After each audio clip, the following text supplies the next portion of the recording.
Commissioner Moeller, we certainly appreciate you coming out and joining us today. We're certainly fortunate to have you.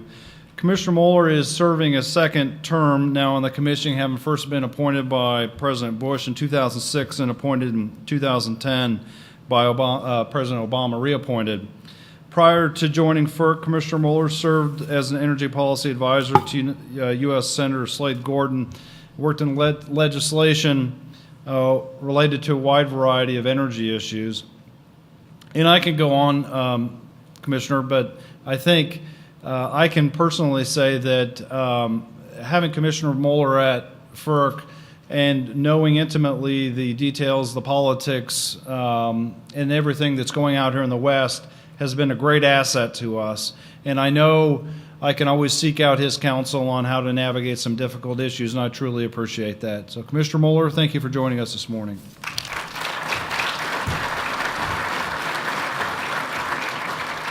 Steve, thank you. It's great to be back. It's been a warm welcome. I've appreciated it. It's a special place for me to visit because California is a place that not only have I lived, but I have scores of family throughout the state, hundreds of personal friends and hundreds of professional friends.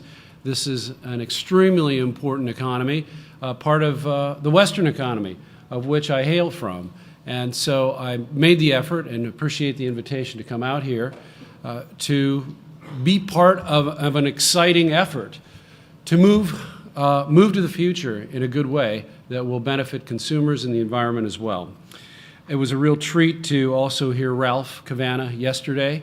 I love his optimism. He's probably one of the few people I'd actually pay to hear speak. Of course, it never hurts if he throws a few compliments my way. I'll take them. But he also set me up for some expectations for this talk. So now I realize I have to deliver.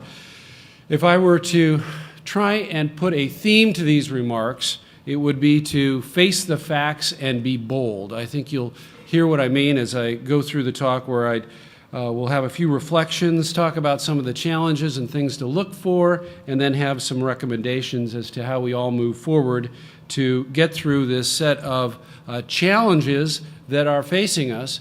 But of course, challenges lead to opportunities where we can make the world better, make the economy better, and do our jobs at the same time. For those of you who don't know me, I try to be upfront. I try to let you know where I stand. I don't try to be everything to everybody. It seems to have worked for me in my career. But that means that you are welcome to challenge me and try and change my mind if you wish. It also means that my thoughts are my own. They don't represent the administration, the FERC, the other commissioners, the staff. These are my thoughts and my thoughts alone. Taking a little bit on Ralph's theme of initially some reflections that he took yesterday, my reflections will start when I started at the commission, essentially. About 8 weeks after I was sworn in, I voted on the MRTU order at the September open meeting in 2006 that launched a lot of what we're dealing with on a daily basis now. I realized as I went through the order and the issues involved and the various folks who were petitioning, and many of whom friends of mine saying don't vote for it, that it probably was precluding my career as my dream job of the governor of the state of Washington by voting for that order, given the controversy at the time that it entailed. But here we are 8 years later, and we've come a long, long way. I mean, we take things for granted now, the way the market works, the benefits that have been brought by it. We take those for granted. Now we work on the challenges that are before us now and the challenges that are ahead of us. We've come a long way, and it indicates a trend that has happened not only throughout the country, but throughout the world. Europe, I meet with the European regulators about once a year, and they are struggling to come up with essentially an RTO for Europe because they recognize the inherent benefits to reliability and to prices that a larger dispatch system would entail. Looking to the United States, the progress we've made in terms of the expansion of organized markets is really quite dramatic if you sit back and think of where we've come in the last 8 years. We now have a MISO that not only is a day 2 market, but entails the energy companies, operating companies in the South, something that really was unthinkable even maybe 5 or 6 years ago. A Midwest market, north to south, yes, transmission constrained for the time being, but one that can eventually take advantages of the differences between what's happening weather-wise in the north and weather-wise in the south, in the central part of the country. We have an SPP market that's now gone to day 2 transactions within the last year. Remarkable, successful, and consumers have benefited, as has the environment. PJM is expanding with cooperatives from Kentucky joining it. New England, we have our challenges because of fuel diversity issues, but nevertheless, I don't think anyone is seriously talking about undoing the market and walking back from a competitive but constrained market. We have challenges, yes, those are true, but we have market expansion, and the one we're really celebrating now is the energy imbalance market, the leadership of the CAISO, many of you in the room, PacifiCorp, with the excitement of a larger footprint, a more efficient dispatch that's good for consumers and the environment. We have a long way to go, but the trends are pretty clear. Markets are expanding because they make sense.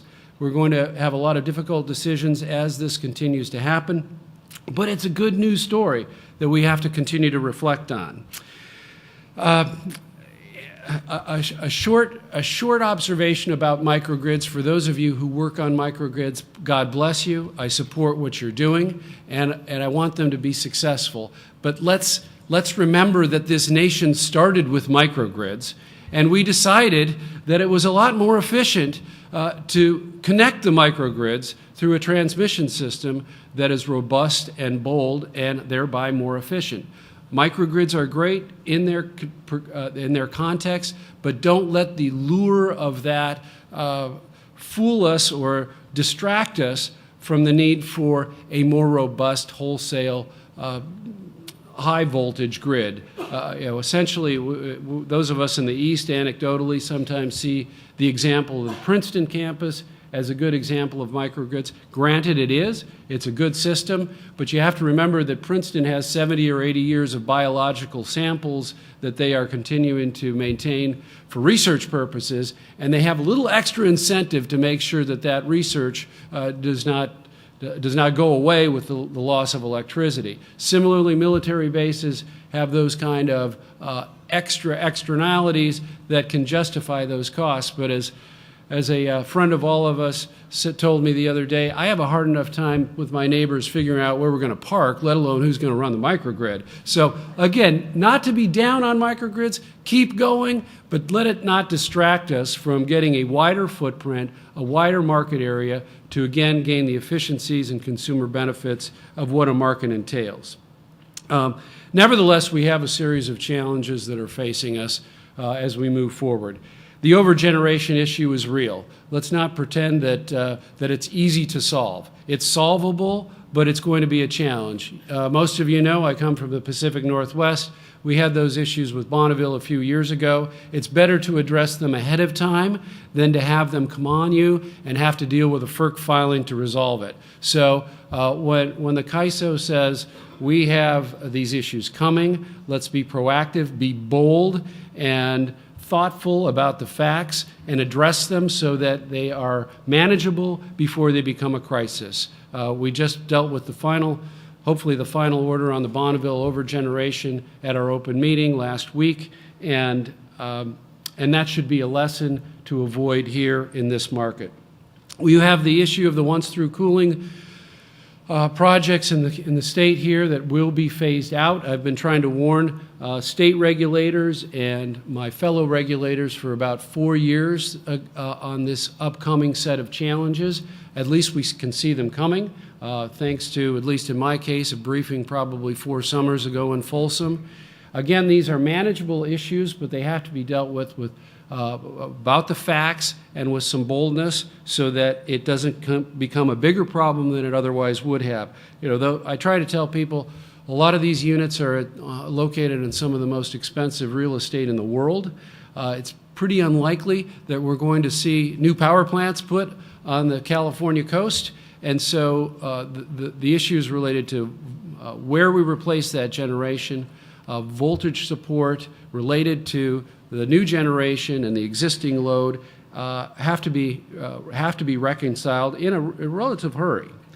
We have a lot of uncertainty over the future of demand response. For those of you who follow it, you know that the D.C. Circuit not only agreed with me on my contention that we had put a flawed compensation scheme in Order 745, but unfortunately, at least to me, the D.C. Circuit also took away our jurisdiction on demand response, which is a big challenge. We have asked the Solicitor General of the United States to petition the Supreme Court for review of the 745 decision in the D.C. Circuit. The odds generally are long for this. I think they're a little bit better in the case of 745, given that it has such ramifications. My concern, as a supporter of demand response, again, in my view, under the proper compensation scheme, my concern is that we are going to need DR more than ever in probably the next 3 or 4 years.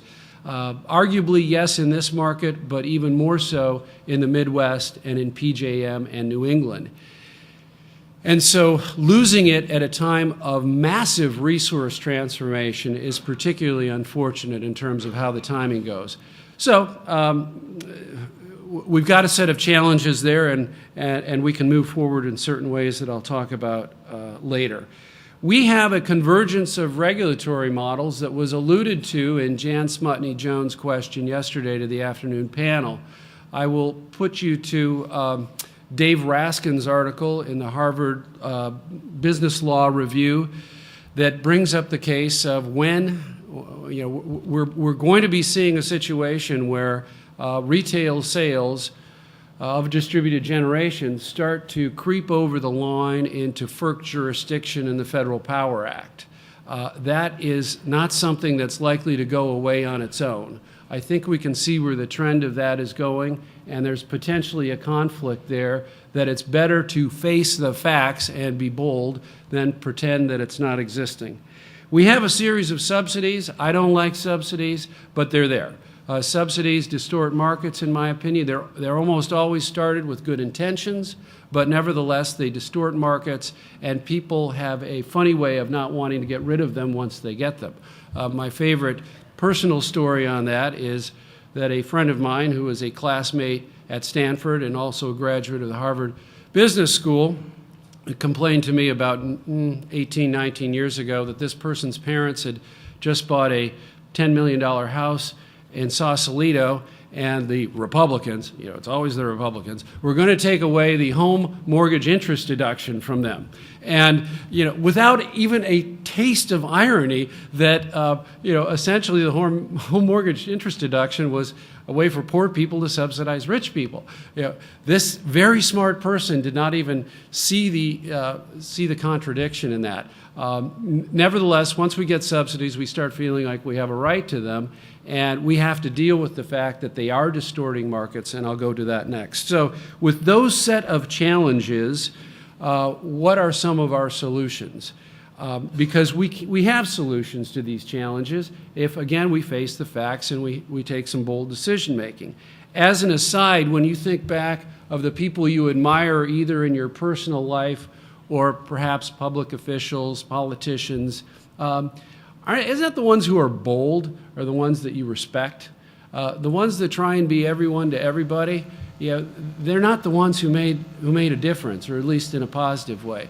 The people we think back on and respect are the ones who were bold, who had the ability to make tough decisions, who weren't concerned about popularity or who they might make mad, but they based their decisions on the facts, and they were bold. And that's what I think all of us in this room have to do over the next few years to deal with these challenges. So some recommendations, perhaps solutions, related to overgeneration. I've already alluded to what happened in the Pacific Northwest. But in terms of what's happening at the retail level, we can look to our friends in Hawaii. They are grappling with these issues right now in a very profound way. And from what I can pick up, they're doing some very good work. They're really questioning rate structures They are seriously considering real-time pricing as a way to deal with overgeneration. They're not thrilled with the subsidies either, but they basically recognize that at least they're there to stay, or some of them are out of their control, so they're dealing with them in ways that they try and make sure that, again, they don't have poor people subsidizing rich people. As Ralph alluded to yesterday, these are solvable issues, but we have to recognize that these are the facts. This is what happened. This is happening now, and especially in Hawaii, and some soul searching and bold ideas is in order. They have a timeline to deal with these issues. I think they have I picked up a very competent commission, even though they have a very small staff in Hawaii. They're looking through these issues, and they can give us some guidance as to how they're going to deal with the challenges, which is a nice challenge to have. A lot of renewable generation and too much of it at times. But nevertheless, it's a challenge that can be dealt with. So look to Hawaii. We can also learn from Germany what they did, what they didn't do in terms of avoiding their mistakes. And I think the Germans are pretty open about it. They made some mistakes, and they're willing to try and admit them, deal with them, and hope that we as allies can learn from them. Related to where we go with with demand response, my feeling is that we have to, I can hope for the Supreme Court to review our jurisdictional issues, and I can hope that they will restore our jurisdiction, but I think we have to assume that we might lose those threshold decisions. In the meantime, I'd like to encourage states to get together in some kind of a forum. If I can be helpful, I'll do it, to try and promote best practices as to how demand response products can be dealt with in the organized markets, the kind of product that has to be put together that perhaps those who run the markets can somehow deal with in terms of a product that they can accept outside of a FERC tariff. In the meantime, they'll have to work on best practices for measurement and verification. And I have hope and confidence that even if it's left to the states, it can be done, and it can be done well, particularly since the states are playing with real money at that case. Under the 745 compensation scheme, arguably it was kind of out there. It was somebody else's money. It was all the bill payer's money.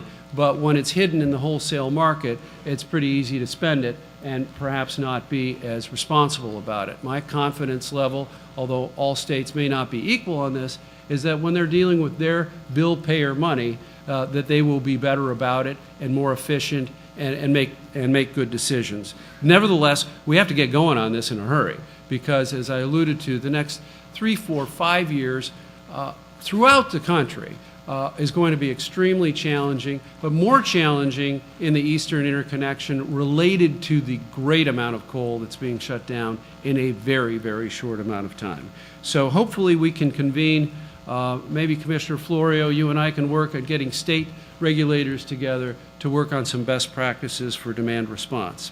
Related to my issue of the convergence of regulatory models and the challenges that could occur there, it's really better if we can avoid court fights. And so I'm taking Fred Lynn's advice from yesterday, which is a collaborative model is better than a confrontational model, and I'll certainly admit to that.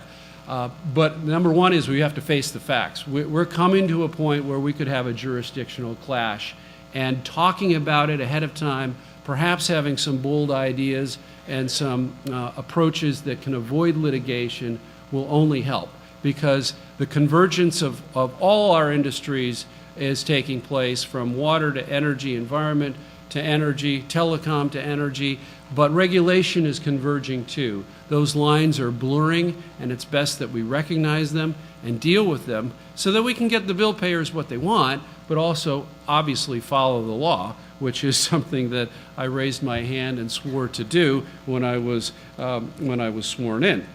On pricing, you know, I think if you think about, let's go back 8, 10 years, think of how much more dynamic the economy is on your daily basis than it was even 10 years ago. The kind of decisions you're making, the information you have to make those decisions, how much more competitive it is, whether you're buying a car or a hotel room, a train ticket, a collectible. on eBay, you now have so much more power. You take it for granted, and you're not going to give it up. This is something that is becoming more and more a part of our daily economic decision making. Electricity has to follow along. Electricity desperately, I think, needs to be embraced as a more dynamic and real-time pricing issue related to how consumers consume it. And that in itself can be a big part of demand response. I go back to the polar vortex events because I live in Washington, D.C., even though I have my ranch in Washington State. I live in D.C., and we had these interesting polar vortex events over the last winter. As anecdotally, it was supposed to be a normal winter in the East last year, and it was anything but. The good news is that we had a series of extreme weather events, but they were, as opposed to the Midwest, they were pretty limited in duration, usually 1.5 to 3 days. We didn't have anything like the 2004 New England cold snap that hit for 10 days and didn't go away. That's what worries me about this winter. Nevertheless, as a consumer, and as I think a relatively informed electric consumer, I had no incentive and was given no major signal to conserve at all during those periods where the price of wholesale electricity exceeded the $1,000 price cap that we had in place in several markets based on the price of gas. I was not even encouraged to turn down the gas on the hot tub, although I did. I was not even really encouraged to turn down the heat, which I did when the kids weren't in the house. But again, if I'd had some kind of a real-time price signal, I would have had more than an altruistic bent toward my decision-making. I would have had an economic sense of incentive to change my behavior. And we all had to pay for it anyway. It's not like those prices didn't exist. It's not like those prices went to somebody else. I talked to a New Hampshire commissioner 2 days ago in my office. They're having 54% rate increases hitting this week because of the polar vortex events. Again, people are going to pay for it anyway. Why not empower the consumers to see some real-time pricing? We still need a safety net for those who are perhaps elderly or do not have the income levels, but that's aside from real-time pricing. We can do this. We can empower consumers to use energy more efficiently, but it's got to be toward pricing. Market signals work, whether it's at the wholesale level or the retail level. And throughout these discussions, most of us in this room probably are well above the average medium income in this country. Those of you who aren't, you're probably because you're right out of school, and you will be soon. But we have to continue to keep in mind the affordability of electricity in a society that frankly is getting more divided by income. So as we make these decisions, yes, the environment is important, but the prices to consumers and the affordability issue can never be forgotten because it's just too important as a societal matter. We're dealing with, yes, in this state, but throughout the country as well, we're dealing with the Clean Power Plan and EPA. And my concern is that, we could have 50 state currencies in this country, and we could probably have an exchange rate between let's call it the California sun, the Oregon tree, the Idaho spud. I'm coming up with currency names, the Washington Mary Jane, whatever it might be. We could do that, but it would be terribly inefficient, which is why we have a national currency.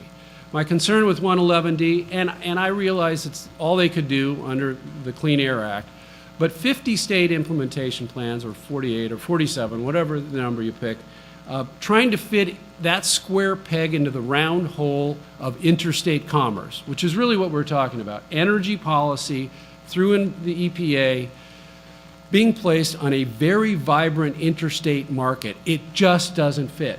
I have a lot of skepticism over its workability, but the only way it's going to work is with regional cooperation across state lines, in my mind.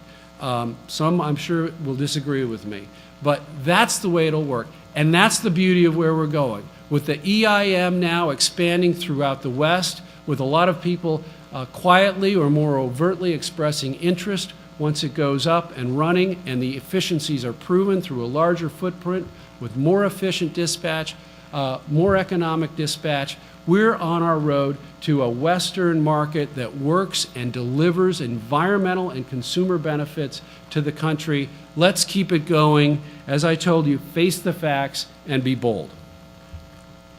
Steve?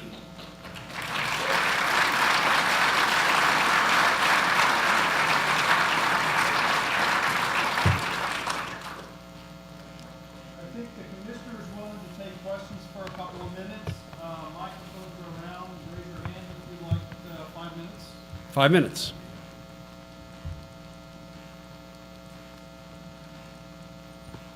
Phil, Tom Dennis, Hey, Tom. thank you very much for your comments specifically. There we go. Phil, thank you for your comments, particularly the last aspect dealing with Section 111D and the very poignant suggestion that the predicate for a region-wide market resides right here with the ISO. And for all of those who are not following the 111D rules, I think what Phil has reviewed is a great capsule of the direction of energy policy that only can be addressed at the regional level. And if you could expand on the conversation, Phil, that's ensuing in Washington and what the FERC is doing for purposes of interacting with the EPA, I think it would be insightful for the audience. Oh, thanks, Tom. Well, the mood in Washington, I think, is it's polarized, frankly. There have been some hearings where, you know, it breaks down into predictable fashions. People taking on the EPA, people defending the EPA, not necessarily a lot of real soul searching as to how the 4 building blocks will work, both on a state and a regional and then I guess as a national level. That's kind of up here.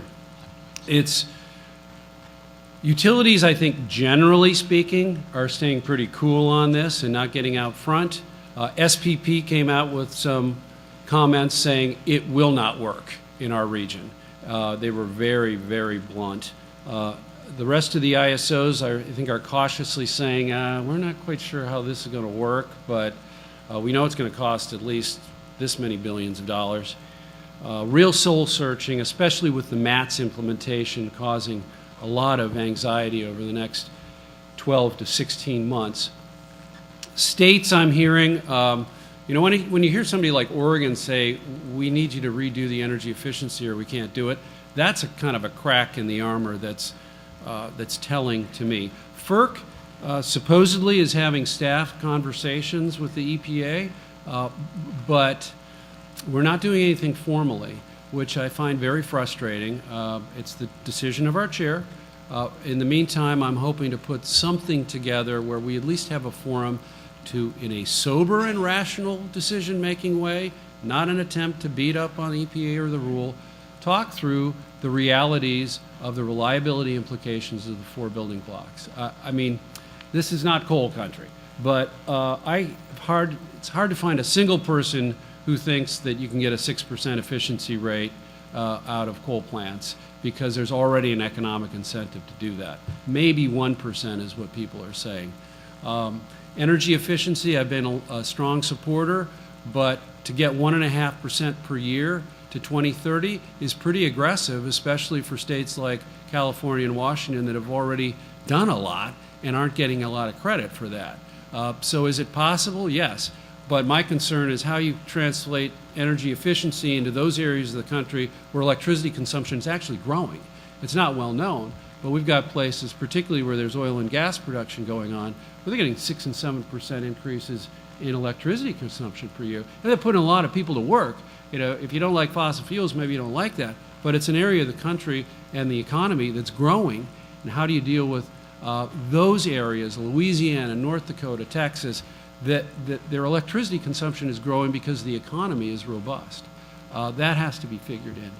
My concern over, of course, I like the renewables, but we have to get the transmission grid in order to deal with them. And because they are variable, as Ralph would say, I won't say intermittent, variable, we obviously need something to back them up when they're not there.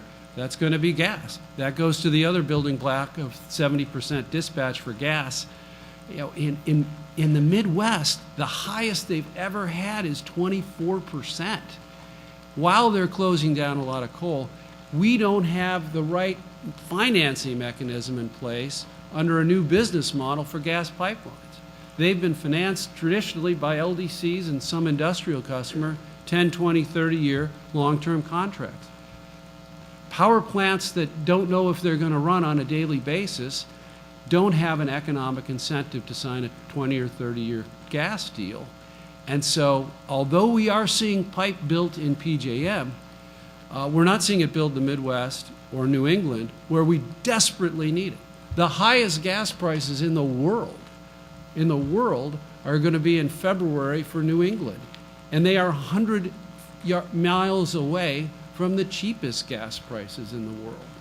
That is because we can't get pipeline built between the Marcellus and New England. It goes to the workability and the reliability implications of 111D. I know you can kind of make it out here. My home state of Washington gets credit for shutting down Centralia, which was already going to be shut down. So they're in a relatively good spot. But a lot of the Midwest and inner western states are just going to have a really hard time. If I were in charge, and I'm not, I'd say expand the wholesale markets, expand the transmission grid, get the markets better, you get a bigger footprint, more efficient dispatch. We'll get those numbers below those 2030 projections that EPA wants if we let the markets work and we send the right signals. Yes? Hi, Commissioner. Thank you for being here. You perfectly teed up my question, which was in discussing the inefficiency of 50 different requirements for all 50 states. It sounds like you might be potentially, and it sounds like you are, advocating for a market-based approach to meeting the goals of 111D. So does that mean that you are potentially in favor of capping carbon and allowing states to trade amongst themselves to meet those requirements? Would that be more efficient? You know, that's kind of the implication, although not really stated, I think, in Building Block 3, which is that essentially you turn environmental dispatch into economic dispatch by putting a price on carbon. I think that's the only way it would work, but I'm not ready to endorse that. You know, we can talk about it, but I'm not going on record for that one. Nice try, though. You know, I do think a market-based approach is going to be better, but we've got to start with reliability. And those of you who are, you know, hardcore environmentalists, I consider myself an environmentalist growing up on a ranch and trying to promote a cleaner grid. We've got to keep reliability first. We can do all of this. We can do it. You know, I think particularly with MATS, it was 2 years shorter than it should have been to be a nice transition for the grid, but we'll see what happens and how the weather cooperates over the next couple of years. But to get to 70% gas dispatch, it would be a massive undertaking outside of even the conundrum of financing new pipe. And we can't even talk about really a carbon price to force environmental dispatch onto economic dispatch unless the pipelines are there. And that goes to reliability. So I just think we need to think this thing through. I'm sure the EPA is full of dedicated professionals on air, but my gut feeling is that they don't understand necessarily the reliability implications or the economic implications of how the electric grid is operated now and how we try and transform it to where we want to go to a cleaner fleet. It just doesn't happen overnight. I mean, it comes down to if anybody can solve this problem of financing new pipe, I am all ears. I spent an hour with the New England governor's staff on Tuesday in my office. They've come up with the kind of creative proposal to add a price to basically all electric consumers to build a new pipeline into New England, and I admire their creative approach. We have some real issues as to whether it meets requirements under the Federal Power Act to be legal, but at least they're coming up with something. They're trying to move things forward. If any of you have ideas on this, I mean, I just think it's a fundamental problem that unless we solve, we can't get to where building block 3 wants to take us as a country, regardless of whether we put a price on carbon. We need the pipeline infrastructure to be able to deliver it, and it's not there right now, and the prospects of it getting there are not very bright. Commissioner Moeller, we should probably end it there. Well, Thank you so much. I'm over here. Well, Steve, thank you for inviting me. You made a point of asking me in the summer, and I've had nothing but a warm welcome. Hopefully that continues after this talk. But you know where I stand. I want to congratulate you, the leadership of the CAISO, and probably just about everybody in this room for where things are from where they've been, and the excitement of where they're going with the EIM.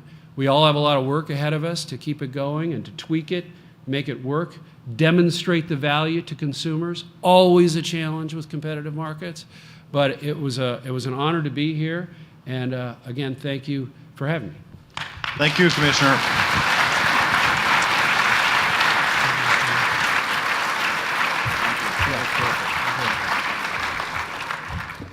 Mr. Moeller, I can't tell you how much we appreciate you coming out. I know it's a long trip. The commissioner's going to have to leave and head back to D.C., but safe travels, and thanks again. You're always welcome out in our neck of the woods.